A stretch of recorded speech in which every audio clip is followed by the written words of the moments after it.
pencher vers moi son oreille, et je le chanterai toute ma vie.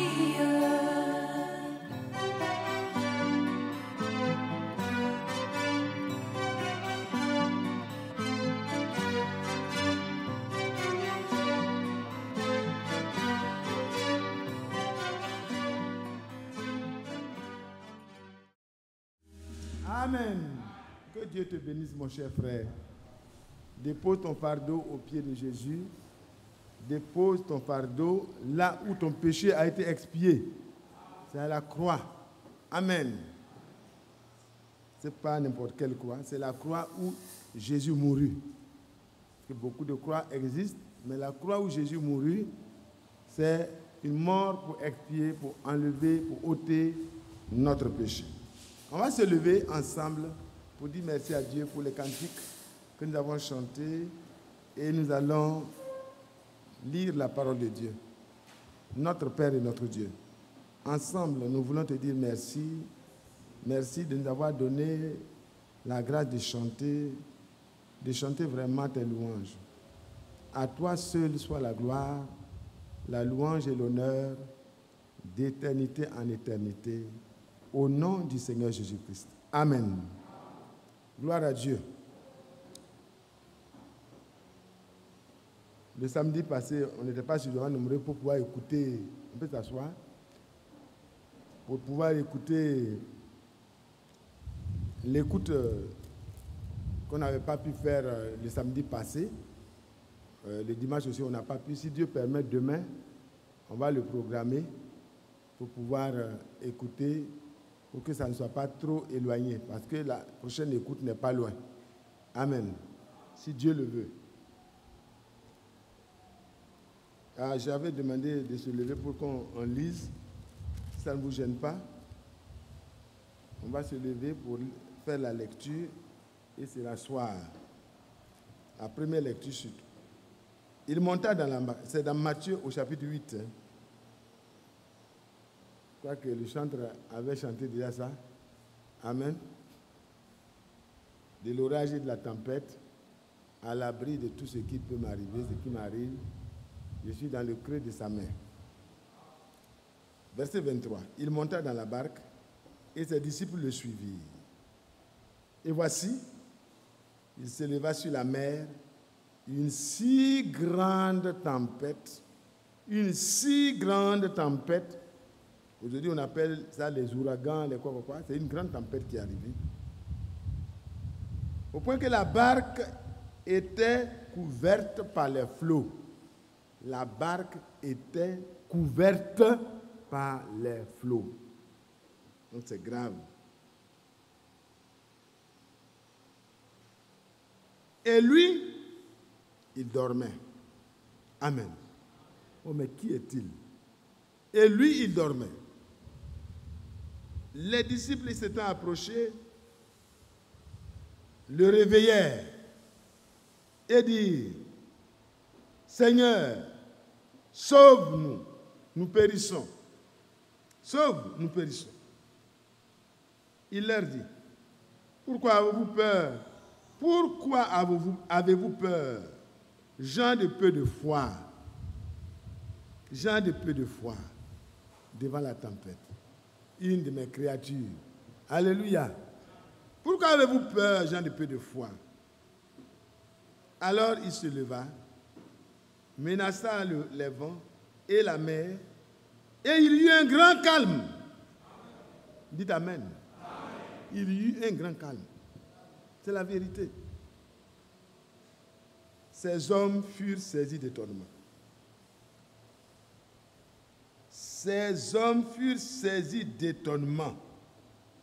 Quel est celui-ci, disait-il, à qui obéissent même les vents et la mer?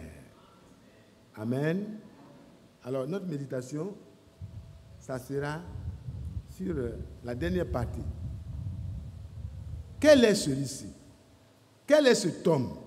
Qui est cet homme à qui même les vents et la mer obéissent? Frère André, tu vas prier. Donnez le micro au frère André. Viens. Tu as fait l'effort de monter.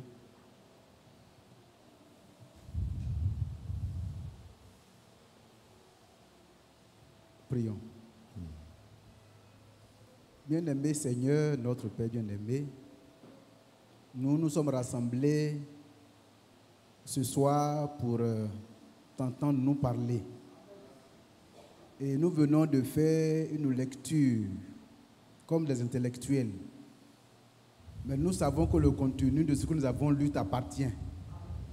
Et c'est toi qui l'apprends, qui la donne à ton serviteur et qui la communique au peuple. Amen. Nous te prions que ton onction donc vienne puissamment sur ton serviteur, afin que le besoin pour lequel tu as permis que cette portion des Écritures soit lue du peuple soit vraiment apportée, que la solution soit apportée, afin que quand nous aurons fini ce culte, nous nous rendions compte qu'effectivement tu es venu et tu nous as rencontrés et tu as solutionné tous nos problèmes. Amen. C'est pourquoi sois remercié, sois élevé. Maintenant, prépare-nous afin que cette parole qui va sortir puisse trouver de la place en chacun de nous. Amen. Et que comme les disciples sur la route d'Emmaüs, nous puissions dire effectivement, nos cœurs au-dedans de nous brûlaient quand tu nous révélais les mystères du royaume. Au reste, que l'honneur et la gloire te reviennent, car nous te prions au nom du Seigneur Jésus-Christ. Amen. Amen. Voilà. Dieu te bénisse, mon frère André. Alors ici, frère, si quelqu'un veut noter un titre, parce que beaucoup demandent parfois, quand on prêche, il n'y a pas de titre, ça ne leur permet pas de savoir qu'est-ce qu'on veut vraiment traiter. Bon, ce soir, nous avons lu quelque chose de long, c'est vrai, mais c'est la dernière partie. Qui est donc celui-ci? Quel est donc celui-ci? Qui est donc cet homme? Amen. Alors, je veux que le frère mette dans la version d'Arby, qu'est-ce qu'il dit?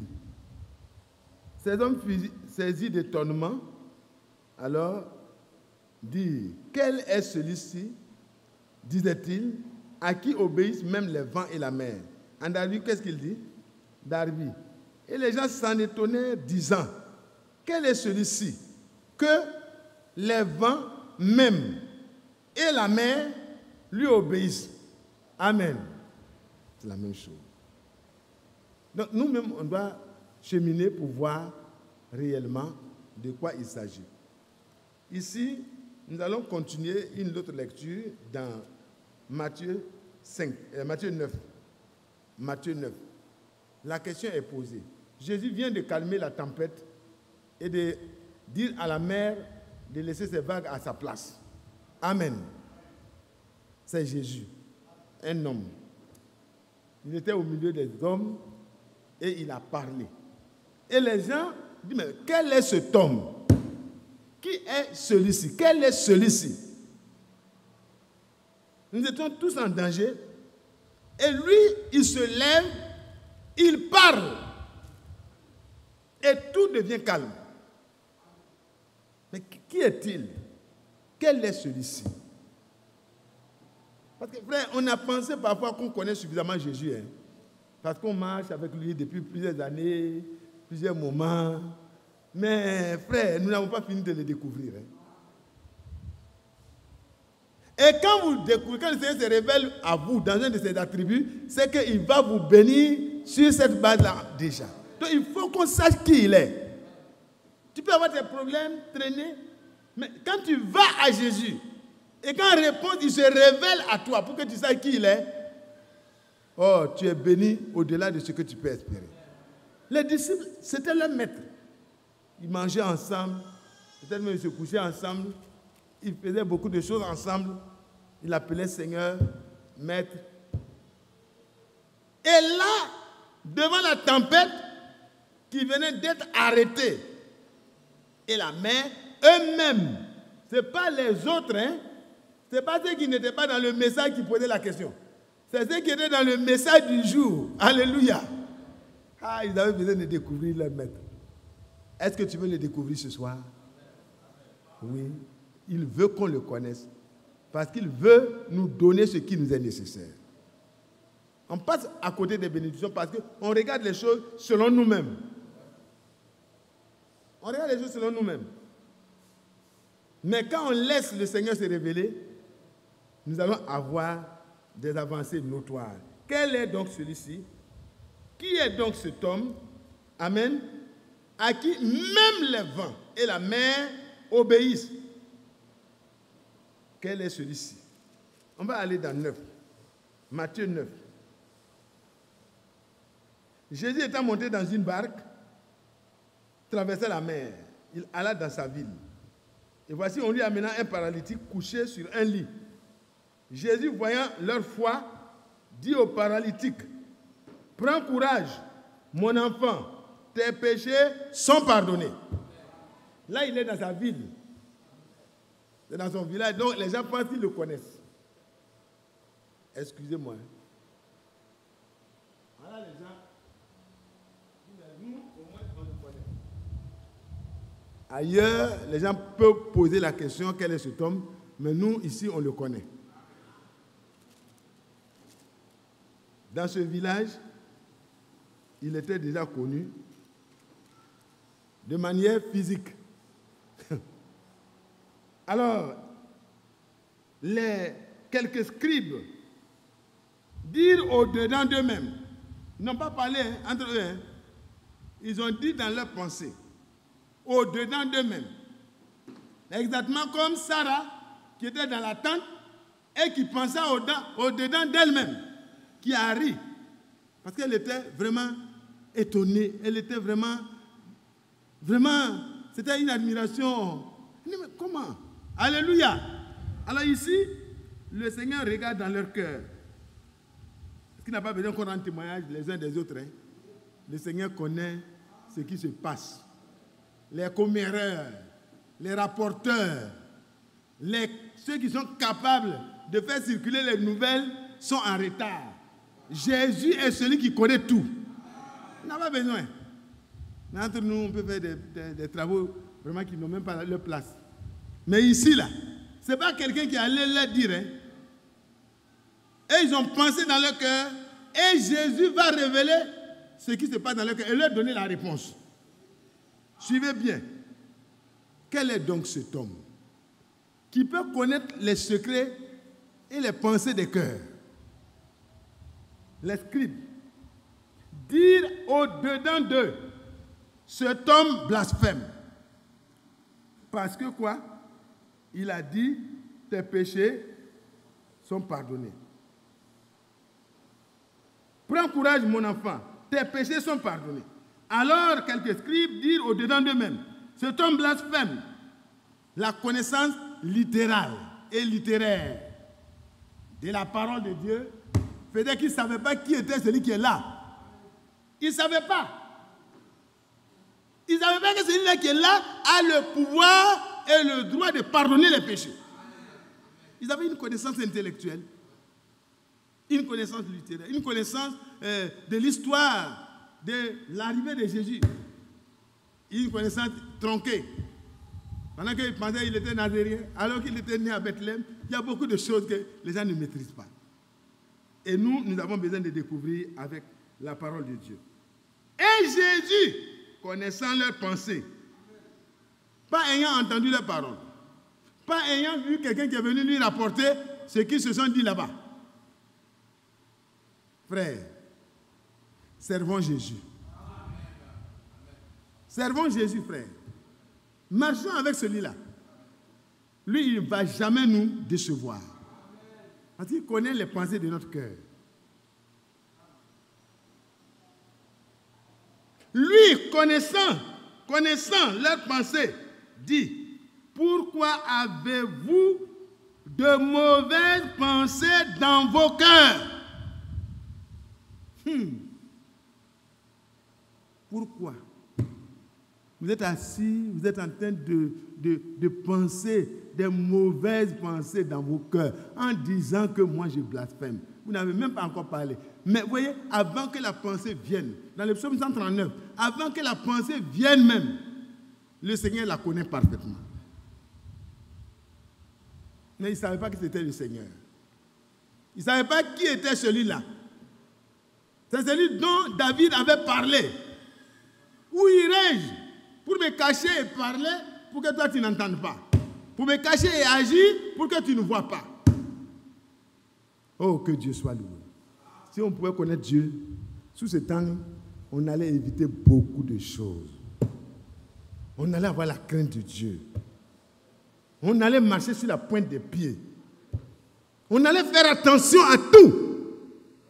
Et on allait être prêt pour l'enlèvement au lieu de passer du temps à travailler pour le diable.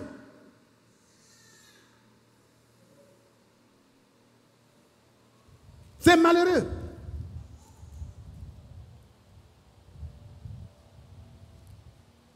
Quel est donc cet homme? Quel est donc cet homme? Ce jour-là, quand il va répondre aux pharisiens, je suis sûr qu'ils vont se poser eux-mêmes cette question aussi. Connaissant leurs pensées, dit, pourquoi avez-vous de mauvaises pensées dans vos cœurs? Ce reproche est fait à chacun de nous aussi, parfois. Ce soir, regarde, quelles sont les pensées que tu as dans ton cœur?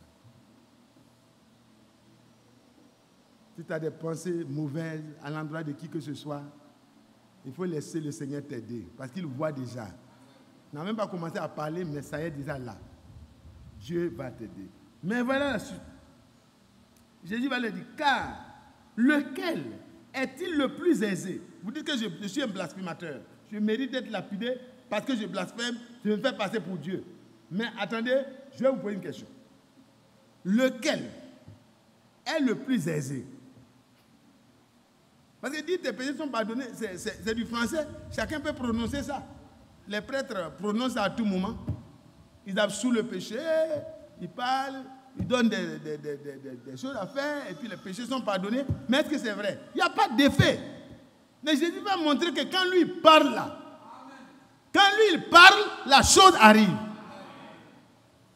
Alléluia. Quand il ordonne, quand il parle, la chose vient, arrive. Et quand il ordonne, la chose existe. Il va poser la question. Il dit, mais lequel est le plus âgé?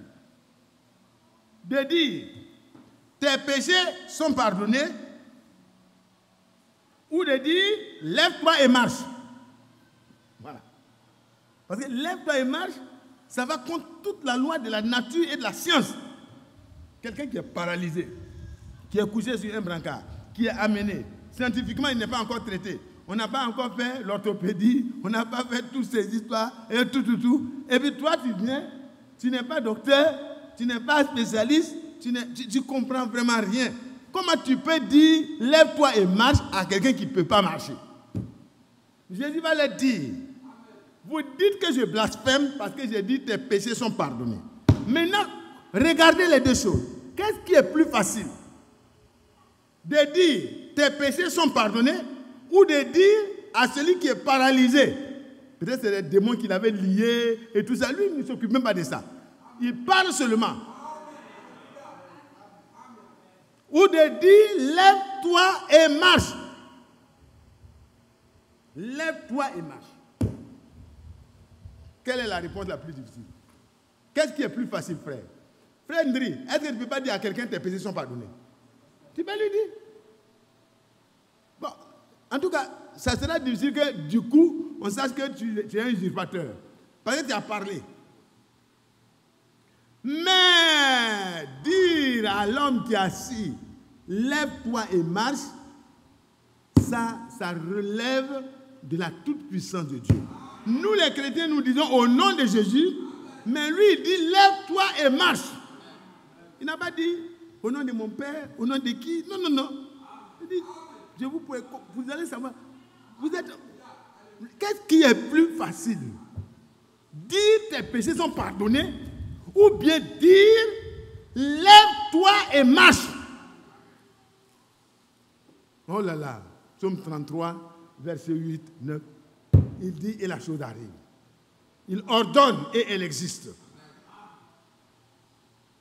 Alors il va parler. Il va parler encore. Parce que lui il parle, il sait qu'ils n'ont pas de réponse. Les réponses qu'ils vont donner, c'est pas... Il va leur répondre lui-même. Or, afin que vous sachiez que le Fils de l'homme a sur la terre le pouvoir de pardonner les péchés. Pour que vous sachiez que je ne suis pas usurpateur. Pour que vous sachiez que j'ai le droit d'ordonner, de parler. Et la chose va exister. Comme au commencement était la parole était avec Dieu, et la parole était Dieu. La parole a été faite chair. Vous ne savez pas. Je vais vous dire pour que vous sachiez. Oh, le Seigneur, c'est un bon enseignant. Il dit, paralytique,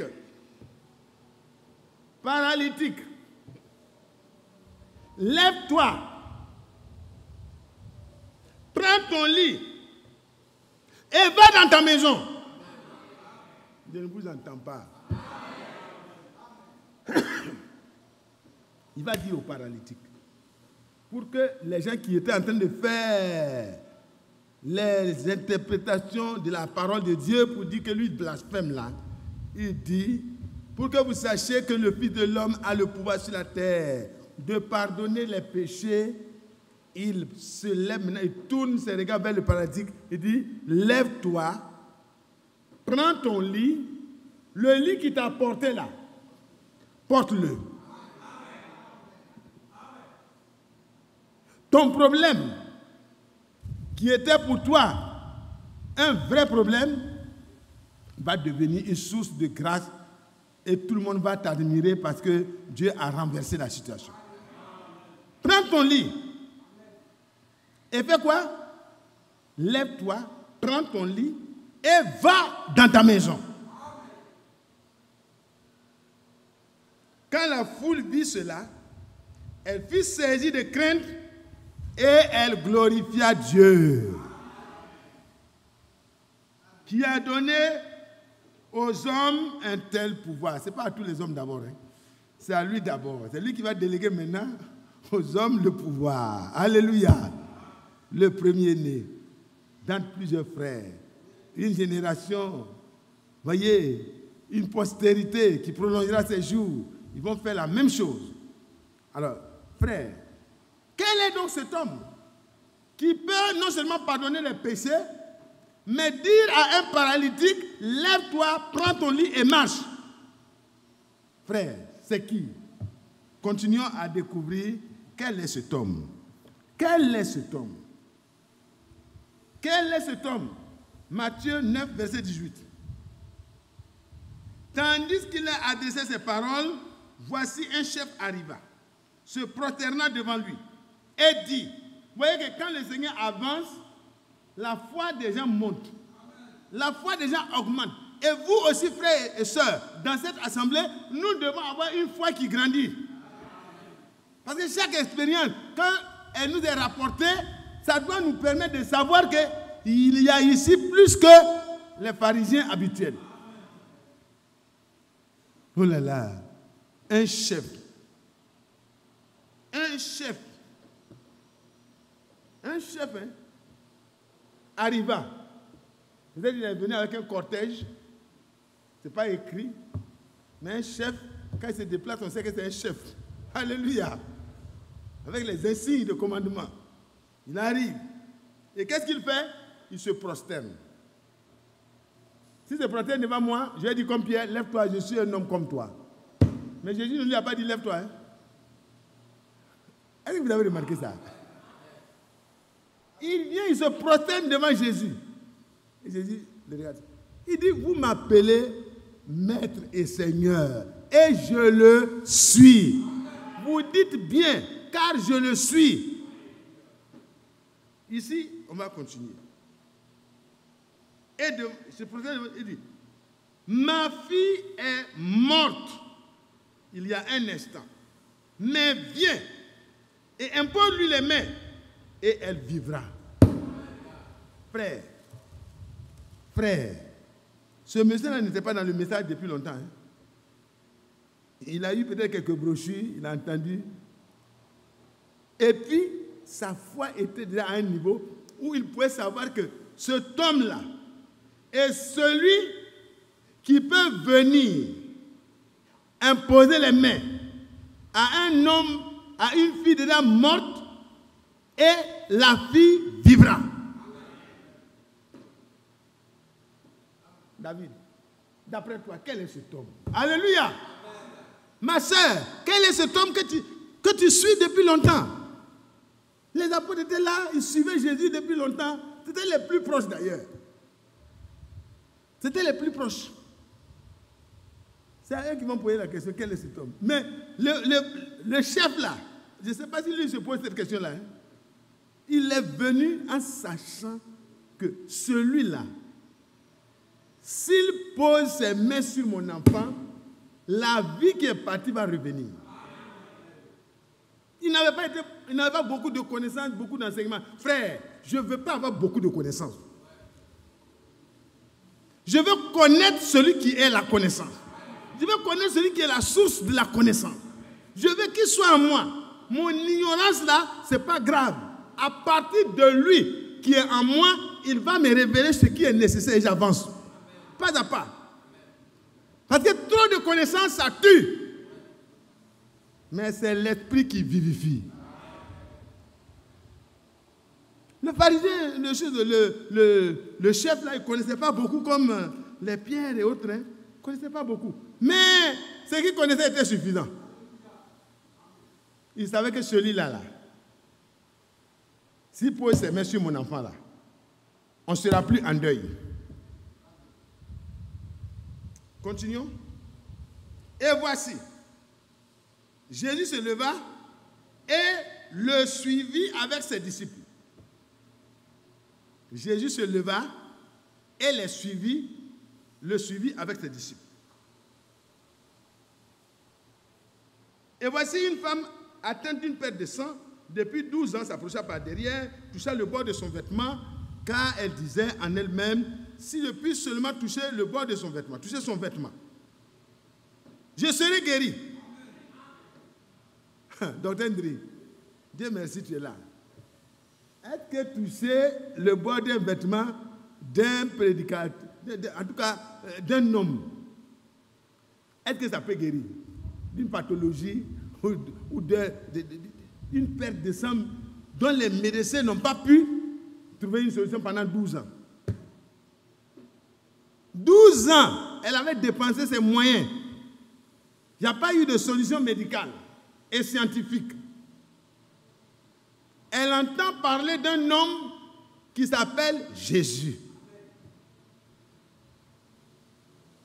Sa foi monte. Elle commence à se dire, mais est-ce que ce n'est pas l'homme dont il avait été parlé là? Mais si c'est lui, j'ai déjà entendu ce qu'il a fait. Il allait dans la maison de Pierre, paraît-il, et sa belle-mère était en proie à une forte fièvre, il a touché et la fièvre est partie. Je viens d'entendre le chef dire que si Jésus arrivait seulement et posait les mains sur son enfant serait guéri. Moi, je ne suis pas encore morte. Je n'aurai pas la possibilité de m'adresser à lui comme le chef. Mais si j'arrive seulement à toucher son vêtement, moi, je suis guéri. Si tu as la révélation de qui est Jésus, tes problèmes sont finis. Oh, quel est cet homme à qui on peut faire confiance? Même son vêtement touché, on peut être guéri. Mais quel est cet homme? Frère, je n'ai pas besoin d'avoir 1000 amis. Je préfère marcher seul et marcher avec Jésus. Frère, nous sommes arrivés à une heure où des choses étonnantes vont se passer. Marchons avec Jésus. Laissons les hommes. L'homme est mortel. L'homme est faillible. Mais Dieu est immortel et infaillible. Je préfère l'avoir et perdre toutes les amitiés si cela est nécessaire. Mais je préfère avoir tout le monde aussi. Hein. Amen. Mais sachez que c'est Jésus qui est la bonne part. Voilà une femme qui est en train de mourir, qui pense qu'en touchant le bord d'un vêtement d'un homme, son problème sera réglé. Mais quel est cet homme? Continuons les recherches. Ça, ce n'est pas les recherches scientifiques, c'est les plus grandes recherches. Alléluia. Oh, que Dieu soit loué. Quel est cet homme? Car elle se disait en lui-même, en elle-même, si je puis seulement toucher son vêtement, je serai guéri. Jésus se retourna et dit en la voyant, prends courage, ma fille, ta foi t'a guéri. La foi, c'est une révélation. Elle avait la révélation de qui était Jésus. Ah oui? Jésus est sa guérison. Pourquoi? Continuons. Et cette femme fut guérie à l'heure même. Frendry, à l'heure même. 12 ans, c'est combien d'heures? Beaucoup d'heures. Hein? Multiplié 24 heures par 365 jours, multiplié par 12. Et lui, il arrive, il n'a même pas eu à l'envoyer dans une clinique, une polyclinique, une quoi. Il n'a pas fait d'anesthésie, il n'a pas fait d'intervention pour arrêter le sang, il n'a rien fait, il n'a pas fait de traitement. La femme a touché et puis il s'est retourné. Il dit, ma fille, tu es venue avec foi. Tu as eu confiance en moi. Tu as eu la révélation de qui je suis. Prends courage. Ta foi t'a sauvé. Alléluia! Ce soir, excusez-moi, je suis tellement heureux. J'écris beaucoup, pardonnez-moi. Ceux qui sont en ligne, pardonnez. C'est un petit prédicateur, je ne sais pas comment ça arrive. Mais je suis tellement heureux. Frère, il dit, prends courage. Ce soir, toi qui es assis avec beaucoup de problèmes, prends courage. Prends courage. Sinon, la solution de Dieu va passer à côté de toi.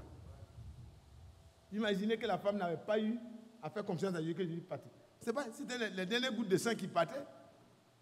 Elle va mourir. Ce soir, ne repars pas à la maison avec ton problème. Il ne faut pas repartir avec des questions.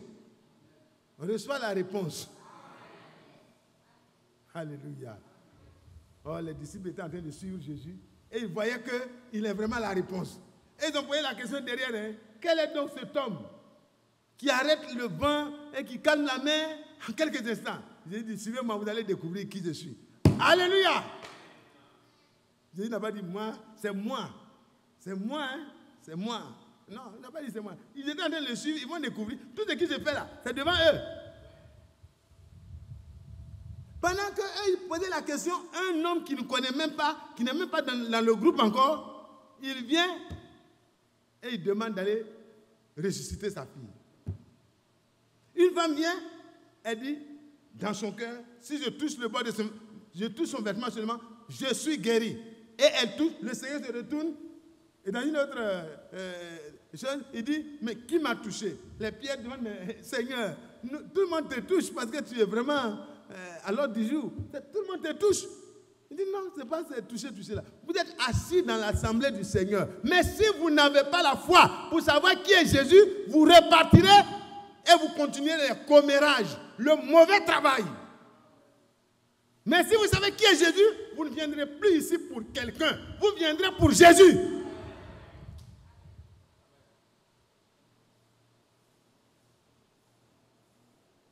Frère, les choses deviennent pointilleuses. Faisons très attention. Dieu va prendre les choses qui n'ont même pas d'honneur. Il va glorifier son nom. Parce qu'il ne donnera pas sa gloire à ce qui est déjà glorieux. Faisons attention. Regardez comment cette femme est venue. Elle n'était pas elle n'était pas dans le programme du jour. Elle arrive, frère, les disciples étaient là. C'est eux qui posaient la question, quel est cet homme? Mais la femme vient. elle a la révélation qu'elle n'a même pas besoin que Jésus lui impose les mains. Alléluia. Elle dit, moi-même là, l'autre là veut qu'il impose, mais moi-même je ne peux pas avoir cette grâce-là pour qu'il aille m'imposer les mains. Les gens sont nombreux. Moi, si je touche seulement même le vêtement de son corps là, je suis sauvé. Et toi, ma soeur, et toi, mon frère, nous sommes assis dans la présence du Seigneur. Le même Seigneur Jésus-Christ qui a guéri, qui a ressuscité, qui a relevé le paralytique est là ce soir. Qui croit cela? Mais quel est-il pour toi? Qui est-il pour toi?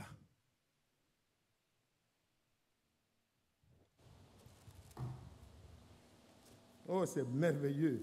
C'est merveilleux. Je suis content de lui. Je suis fier de lui. Que je l'ai seulement et que je n'ai plus rien, ça me suffit. Cette femme-là, ce jour-là, elle voulait quoi? Elle voulait, même si vous lui donnez tous les milliards du monde, ma soeur, elle est à côté de la mort. Mais quand elle a trouvé Jésus, elle dit, voilà, je vais me faufiler avec la dernière force que j'ai. Si je puis seulement arriver jusqu'à lui et toucher son vêtement, le sang va s'arrêter. Quel que soit le démon qui est derrière. Un démon qui est derrière, qui est en train de sucer le sang, il a touché, on va dire hémorragie, quoi, interne, quoi, tout ça là. Hein? La femme dit tout ça, je ne connais pas les noms scientifiques de la maladie. Mais je sais que celui qui est là, il me guérit. Alors frère,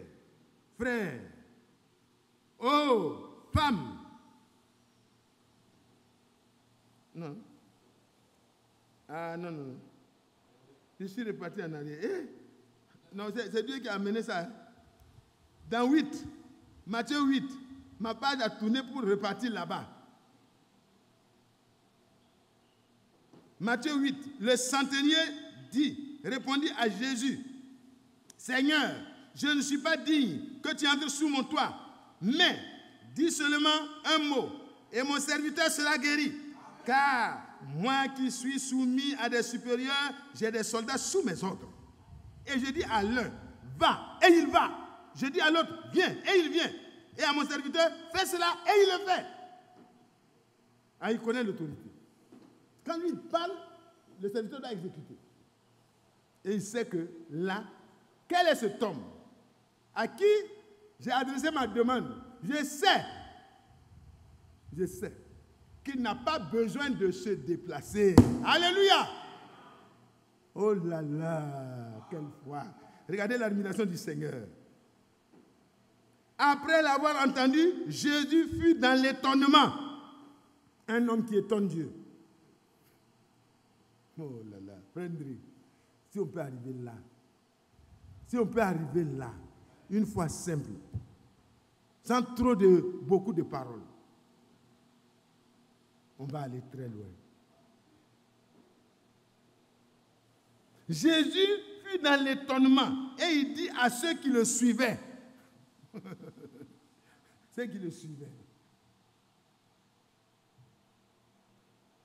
l'homme là n'était pas de ceux qui le suivaient. Lui, il vient d'arriver. Alléluia. Lui, il vient d'arriver. C'est un nouveau frère. Il vient d'arriver. Ce n'est pas un prédicateur comme frère Ndri, frère Mathias et tout. Non, lui, il vient d'arriver. Et puis Jésus. Non, c'est beau. Hein? Je ne sais pas. Laissez-moi simplement parler comme ça. Je ne sais pas. C'est beau, c'est merveilleux. Jésus dit à ceux qui le suivaient, je vous le dis en vérité, même en Israël, je n'ai pas trouvé une aussi grande foi, même en Israël. Non, frère, ce n'est pas le fait d'être là pendant longtemps. Il faut que le Seigneur se révèle à toi. Sois humble. Abaisse-toi, abaisse-toi, abaisse-toi. Dieu l'a glorifié devant tout le monde. Il dit, même en Israël, je n'ai pas trouvé une fois comme ça. Mais qu'est-ce qu'il va lui dire? Mais quand il y a la foi comme ça, frère, il n'y a plus rien. Tu vas recevoir. Dieu ne fait pas de favoritisme. Tu es des nations, si tu as foi, tu recevras. C'est la foi qui est l'unité de Dieu. Or, je vous le déclare que plusieurs viendront de l'Orient, de l'Occident et seront à table avec Abraham, Isaac et Jacob dans le royaume des cieux. Mais les fils du royaume seront jetés dans les ténèbres du dehors où il y aura des pleurs et des grincements de dents. Frère, le message, ça ne suffit pas. Commençons à avoir une relation personnelle, directe avec le Seigneur. Puis, Jésus dit au centenier, va, et qu'il te soit fait selon ta foi. Et à l'heure même, le serviteur fut guéri. Qui a un problème qui est resté à la maison? Ton problème qui est resté à la maison là, à partir d'ici. À partir d'ici. À l'heure même où tu entends. À l'heure même où tu fais confiance en Dieu là. Le Seigneur se charge de ça. Qu'il te soit fait selon ta foi. Mais quel est cet homme? Quel est cet homme qui peut faire ça? Nous repartons. Dans notre méditation nous étions où, Frère David?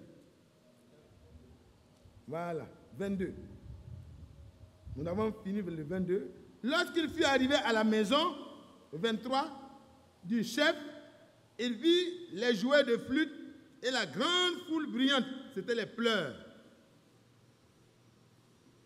Il y a des ethnies, quand tu arrives, quand c'est décès comme ça de filles uniques, les gens qui vont montrer qu'ils sont vraiment très collés au papa, les femmes vont mettre les pieds, pleurer, sauter, d'autres vont taper les têtes contre le mur pour dire qu'eux-mêmes ils préfèrent mourir. Ils ne vont pas mourir. Hein.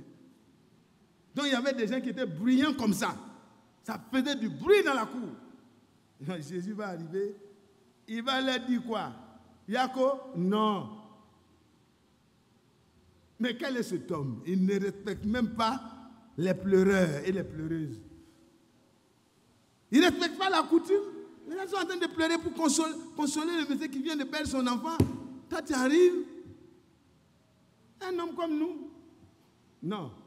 Quel est cet homme? Quel est cet homme qui arrive au funérailles qui ne pleure pas d'abord? La tombe de Lazare, il a pleuré un peu parce qu'il voyait les pharisiens, les gens qui pleuraient, et c'était vraiment, ça touchait son cœur. Il a pleuré. Mais quand il a fini de pleurer, il n'est pas resté à pleurer. Non. Il dit, Jésus pleura. Mais quand il finit de pleurer, alléluia. Je sais qu'on dit de finir de pleurer. Hein. Mais quand il finit, voyez, de faire son pleurer là, il l'a ordonné. Alléluia. Oh, que c'est beau, que c'est merveilleux. Et alors ici, retirez-vous. Dis à ceux qui pleurent là, retirez-vous. C'est comme s'il l'a dit, vous n'avez pas raison de pleurer. Retirez-vous. Car la jeune fille n'est pas morte. Mais elle dort. Le médecin même a constaté la mort psychique, la mort clinique. Tout est réglé. Ils ont mis même le motif de la mort. Tout est là, toi tu viens d'arriver comme ça. Tu veux blaguer le monsieur là. Si c'est les prophètes d'aujourd'hui là, effectivement, ils vont blaguer le monsieur et puis après, quand ils ont déjà pris leur argent, ils sont partis. Mais Jésus n'a pas besoin de l'argent de quelqu'un. Donc il ne peut pas blaguer quelqu'un. Il arrive, il dit sortez, retirez-vous. L'enfant n'est pas morte. Elle dort. Et les gens ont commencé à se moquer de Jésus. Quel est cet homme? Mais les disciples qui avaient déjà suivi derrière les choses qui se passent, eux, ils ne posaient plus cette question-là. Alléluia. Il dit, mais on va le découvrir encore aujourd'hui. On l'a découvert faisant lever un paralytique. On l'a découvert, comment encore? La femme qui avait la perte de sang. On l'a découvert menaçant la tempête. On l'a découvert guérissant la belle-mère de Pierre. On l'a découvert donnant satisfaction au centenier qui reçut la guérison de son serviteur à l'heure même, sans que Jésus se déplace. On l'a découvert dans tout ça. Mais là, c'est une autre dimension. L'enfant est déjà mort. La maladie a fait son effet final. Il ne reste qu'à l'enterrer. Et alors, le Seigneur va parler. Quand la foule eut été renvoyée, il entra, prit la main de la jeune fille, et la jeune fille se leva. Je ne vous entends pas. Ton problème qui est gâté là, Jésus est capable de relever. La jeune fille se leva. C'était le trésor de cet homme. C'était gâté. On ne pouvait plus rien faire. Ce qui restait, c'était de pleurer et d'aller mettre dans le trou. Que la poussière retourne à la poussière. Les gens le consolaient. Du courage. Dieu a donné. Dieu a repris. Que le nom du Seigneur soit loué. Notre père Job aussi a eu des problèmes comme ça. Il a perdu tous ses enfants, ses serviteurs. Yaakov, du courage, du courage. Mais Jésus n'était pas venu pour lui dire du courage. C'était pour qu'il découvre qui il est. Ce soir, mon frère, quel est cet homme? Quel est cet homme qui s'appelle Jésus? 9, 27. 9, 27. Étant parti de là, la jeune fille se leva, hein, vous avez retenu ça, non? Quand Jésus a ordonné, la jeune fille se leva. 27. Étant parti de là, Jésus s'est dit, suivi par 2 aveugles. Vous savez que le bruit atteint les élus. Alléluia. Les élus qui étaient dans le même, ceux qui sont aveugles, ils ont des oreilles, ils entendent. 2 aveugles ont entendu parler de Jésus et ils ont été amenés vers lui. Ils criaient, aie pitié de nous, fils de David. Et ils ont dit à la révélation que c'est le fils de David. Voilà, ils sont allés plus loin. Alléluia. Fils de David. Ah bon? Le fils de David, c'est le Messie. Fils de David, aie pitié de nous. Jésus a fait comme s'il ne les écoutait pas. Ce soir, c'est une autre étape de ta marche. Peut-être tu es en train de crier, tu as déjà la révélation que Jésus peut. Mais Jésus veut voir jusqu'où tu peux ajouter à ta foi la persévérance. La foi et la persévérance donnent la victoire. Ça te permet d'entrer en possession de ce que Dieu t'a promis. Alors ils ont commencé à parler à Jésus. Aie pitié de nous. C'est la prière qu'ils adressaient. Ce soir, chacun de nous va parler à Dieu à sa manière. Mais voilà, les prières, ce n'était pas long. Aie pitié de nous, fils de David. Aie pitié de nous, fils de David. Amen. Et puis, Jésus ne répond pas. Il continue à suivre Jésus. Pendant combien de temps, je ne sais pas. La Bible n'a pas parlé du nombre d'heures.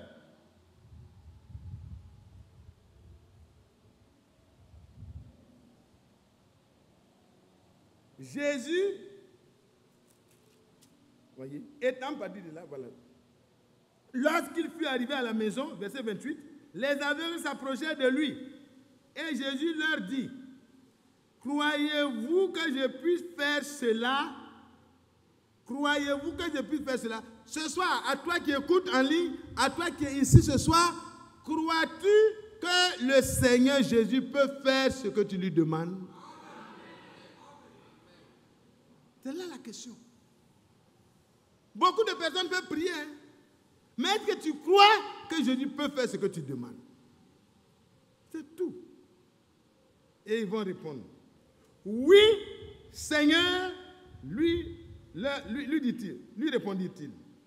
Alors, quand le oui est sincère, parce que Jésus n'a pas le oui de la bouche là, hein, il regarde la foi. Parce qu'il dit à tous ceux qu'il guérit, ta foi t'a sauvé. Ta foi t'a permis de recevoir. Croyez-vous que je puisse faire cela? Oui, Seigneur. Nous le croyons. Puis Jésus va faire quoi? Alors Jésus toucha leurs yeux en disant, qu'il vous soit fait selon votre foi. Ça veut dire que il ne fait pas de favoritisme. On peut partager des kits scolaires et puis ça finit avant qu'on ait fini toutes les écoles. Ça peut arriver. Parce que l'homme est limité. Mais partout où Dieu trouve la vraie foi, Dieu trouve une réponse adéquate à sa demande. Qui est cet homme? Quel est cet homme qui donne aux aveugles leurs yeux pendant qu'on les a vus mendiants, malheureux, misérables? Ils étaient tous les jours quelque part en train de demander le secours. Bartimée, fils de Timée, dans la même situation. Jésus arrive. Jésus, fils de David, aie pitié de moi. Aie pitié de moi. Et les gens veulent l'empêcher. Il crie plus fort. Et Jésus s'arrête. Jésus s'arrête. Il dit, faites-le venir. Et les gens qui lui disaient, tais-toi, c'est eux qui l'amènent. Si vous êtes persévérant, ceux qui se moquaient peut-être de vous, ou bien qui ne voulaient pas que vous vous approchiez, pas vous déranger, c'est eux-mêmes qui vont vous aider. Les frères ne sont pas méchants. Hein? Alléluia. Parfois, c'est pour éprouver notre foi que Dieu permet des résistances. On te repousse. On te repousse. Mais toi, ne te laisse pas repousser. Continue. Crie seulement au Seigneur. De centenaires savait que même s'il n'arrive pas à amener le Seigneur à la maison, il parle, la chose va arriver. Alors, il va parler. Leurs yeux s'ouvrirent. Et Jésus leur recommanda sévèrement en leur disant, prenez garde que personne ne le sache. Mais dès qu'ils furent sortis, il répandit sa renommée dans tout le pays. Amen. On ne peut pas dire à quelqu'un comme ça là, de cette terre. C'est difficile. En tout cas, ici, là, ils n'ont pas obéi, mais je comprends leur problème. Alléluia. Mais quand c'est nous aujourd'hui, là, on veut mettre affiché partout pour qu'on sache que c'est nous qui guérissons. Frère, dit, c'est pas vrai? Non, c'est moi. Moi, j'ai fait comme ça.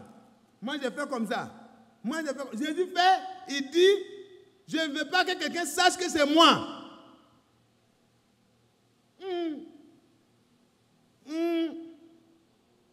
Frère, faisons attention.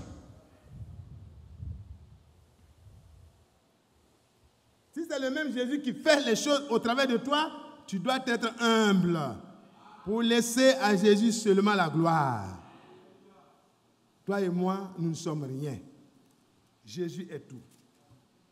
Bon, je suis vers la fin. 36. 9:36. Jésus dit, ne parlez pas de ça à quelqu'un. Et ils sont sortis, ils ont commencé à parler. Voyant la foule, il fut ému, verset 36, de compassion pour elle, parce qu'elle était languissante et abattue, comme des brebis qui n'ont point de berger. Alors il dit à ses disciples, la moisson est grande et il y a peu d'ouvriers. Priez le maître de la moisson d'envoyer des ouvriers à sa moisson. Là aussi, frère, c'est un autre volet de la vie de Jésus. Il voit les hommes qui sont là, dans la misère, la souffrance spirituelle, comme des brebis sans berger. Oh, que Dieu soit loué. Mais quel est cet homme qui a la manière de voir différente des autres? Pourquoi lui, il voit que ils sont comme des brebis sans berger? Pourtant, il y a les pharisiens, il y a les sadducéens, il y a les hérodiens, il y a beaucoup d'églises à ce moment-là. Mais Jésus les voyait languissants, comme des brebis sans berger. Et dans Jean au chapitre 10, le verset 11, il dit, je suis le bon berger. Le bon berger est prêt à donner sa vie et donne sa vie pour ses brebis. Quel est cet homme? De qui s'agit-il? De qui s'agit-il? Bartimée a posé cette question. De qui s'agit-il dans cette foule qui arrive? Les gens disent, il s'agit de Jésus de Nazareth. Il dit, Jésus de Nazareth, aie pitié de moi. Oh là là, de qui s'agit-il? Prenons Matthieu 16 et puis on s'en va vers la fin parce que je sais que j'ai déjà pris du temps. Je vous ai déjà parlé de Lazare. Lazare était mort, il était dans la tombe depuis 4 jours. Et quand il arriva au verset 43, alors, les choses ont changé. Amen. Mais ici, nous allons partir vite.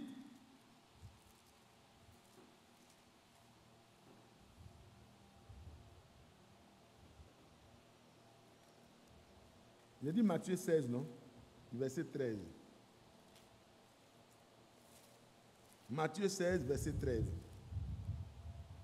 Voilà. Frère Cher, rapproche-toi. Matthieu 16, verset 13. Jésus étant arrivé dans le territoire de Césarée de Philippe, demanda à ses disciples, qui suis-je au dire des hommes? Moi, le Fils de l'homme. Voilà la question revient encore. Les gens là, ils disent que je suis qui? Parce que si tu ne sais pas qui il est, tu mourras dans tes péchés. Si tu ne sais pas que c'est le je suis, amen. Si vous ne croyez pas que je suis, vous mourrez dans vos péchés. Il dit, mais qu'est-ce que les hommes disent que je suis? Et là, les disciples vont donner des réponses. Il répondit, les uns disent que tu es Jean-Baptiste. Les autres disent que tu es Élie. Et les autres disent que tu es Jérémie. Et ceux qui n'arrivent pas à faire la différence disent que c'est l'un des prophètes. Voilà 4 réponses. Alors, quelle est la réponse, la vraie? La vraie n'est pas encore là. Vous savez, dans les recherches, on peut tomber à côté. Hein? Est-ce que vous me comprenez bien? Dans les recherches personnelles, là, on peut tomber à côté de la vérité. Mais là, la révélation va faire la différence. Pierre n'était même pas instruit. Mais il avait celui qui instruit. C'est le Seigneur qui va l'instruire. Il va répondre. Mais et vous, qui dites-vous que je suis? Quand même, ça fait longtemps, hein, frère. Frère André, le Seigneur, c'est un bon enseignant, vraiment. Il est le meilleur. Au moment où ils étaient en train de poser la question, mais quel est cet homme à qui la mer et le vent obéissent? Bon, ils ne pouvaient pas leur poser des questions d'abord. Mais là, ils ont eu le temps de le suivre pendant longtemps, de découvrir qu'il peut même ordonner à la mort de se retirer. Même des gens qui sont morts pourris, il peut les faire revenir à la vie. Les paralytiques se lèvent, les lépreux sont purifiés, les aveugles voient, leurs péchés sont pardonnés. Et il s'arrête maintenant, il leur dit, mais les hommes disent comme ça, tout ça, que je suis prophète, je suis Élie, je suis Jérémie, je suis Jean-Baptiste, mais vous, ça fait longtemps que vous êtes derrière moi. Ça fait longtemps que vous venez écouter le message. Qu'est-ce que je représente dans votre cœur? Ah, là c'est personnel. Hein? On ne demande pas qu'est-ce que l'autre dit. Ni vous. Alors, il y aura quelqu'un qui va se distinguer. Simon, Pierre répondit, tu es le Christ, le Fils du Dieu vivant. Tu es le Christ. Sans hésitation. Mais quel est cet homme à qui les vents, la mer, la paralysie, l'esprit d'aveuglement, en tout cas, de cécité, voilà, l'esprit de surdité. Quel est cet homme à qui même la mort, mais quel est cet homme, même la mort pourrie, la corruption qui est déjà entrée, ne peut pas lui résister. Mais quel est cet homme? Pierre va donner la réponse, tu es le Christ, le Fils du Dieu vivant. Mais le Christ, c'est qui? Nous allons terminer dans Ésaïe 35. Ésaïe 35. Mes frères, je veux que chacun de nous puisse savoir que Jésus, s'il est vraiment ce que nous avons essayé de vérifier là, c'est que ton problème, tu le places sur tous les angles, il l'a déjà résolu, d'autres derrière toi. Avant toi, il a résolu d'autres semblables, et pire, et plus grave. Donc pour toi aussi, il peut le faire. Ça sera qu'on va arriver. Levons-nous pour lire la dernière partie. Frère André, viens ici. Je vais te fatiguer aujourd'hui. C'est mon ami. Un prédicateur de l'évangile. Donc, il faut lire à partir du... Prends le premier verset de là même. On va aller rapidement. Lis ça fort pour moi. Ésaïe 35. Le désert et le pays aride se réjouiront. La solitude s'égaira et fleurira comme un narcisse. Elle se couvrira de fleurs et tressaillira de joie, avec chant d'allégresse et cris de triomphe. Alléluia. Amen. Mais frère, quel est l'événement qui est annoncé? Un événement aussi merveilleux. Frère André, mais comment le désert et le pays aride vont se réjouir? À quel moment? Alléluia. Amen. Jésus est ce qu'il nous faut. Continue, frère. La gloire du Liban lui sera donnée. Amen. La magnificence du Carmel et de Saron. Ils verront la gloire de l'Éternel. Amen. La magnificence de notre Dieu. Amen. Fortifiez les mains languissantes. Oui. Et affermissez les genoux qui chancellent. Oui. Dites à ceux qui ont le cœur troublé. Oui. Prenez courage. Amen. Ne craignez point. Ne craignez point. Voici votre Dieu. Voici votre Dieu. La vengeance viendra. La rétribution de Dieu. Il viendra lui-même. Il viendra lui-même. Et vous sauvera. Et vous sauvera. Alors. Alors s'ouvriront les yeux des aveugles. Amen. Amen. Est-ce que vous comprenez? Quand il viendra lui-même. Votre Dieu viendra lui-même et vous sauvera. Donc le Christ, c'est Dieu lui-même dans un corps de chair. Amen. Alors les yeux des aveugles s'ouvriront et puis quoi? S'ouvriront les oreilles des sourds. Alors le boiteux sautera comme un cerf. Oui. Et la langue du muet éclatera de joie. Amen. Amen. Amen. On peut s'arrêter là. Est-ce que ces miracles-là ne se sont pas accomplis pendant le ministère de Jésus? Avant lui, il y a eu des prophètes qui ont fait des miracles, mais pas dans cette ampleur. Et tous ceux qui l'ont reconnu, Jésus leur a donné ce qu'ils attendaient par la foi de lui. Quel est cet homme? Nous avons la réponse. Pierre dit, tu es le Christ, le Fils du Dieu vivant. Mais qui est le Christ? Votre Dieu lui-même viendra et vous sauvera. Et tous ceux qui l'ont reconnu ont été sauvés. Sauvés de leurs problèmes terrestres, sauvés dans leur âme et dans leur esprit. Ésaïe 61 parle de ça aussi. Vous pouvez lire ça à la maison. Alors mes frères, que Dieu vous bénisse. Quel est cet homme? C'est celui qui peut résoudre tes problèmes. Quel est celui dont on parle de cette manière? C'est le Sauveur. C'est celui qui a porté tes péchés. C'est celui qui a pris tes problèmes, tes faiblesses, ce que tu es. Il a pris ça et il n'a pas regardé que tu puisses faire quelque chose. Il a fait ça d'abord avant que tu n'aies pu prononcer le premier mot de prière à la croix où Jésus mourut pour moi. Alors, mes bien-aimés, ce soir, je veux que chacun s'approche de Dieu. Comme chacun des personnages que nous avons vus dans la parole de Dieu. Mais nous avons la révélation regroupée complètement. Et ils ont découvert au fur et à mesure, mais nous avons toute la révélation. Alors ce soir, mettons-nous à genoux, parlons de nos problèmes, et puis le frère va nous donner quelques sujets, et puis on va finir, et puis partir à la maison. Chacun va faire son expérience personnelle. Comme Bartimée, comme la femme qui perdait son sang, comme ceux qui ont eu les morts ressuscités. Nous aussi, nous avons fait notre propre expérience. Que Dieu nous bénisse.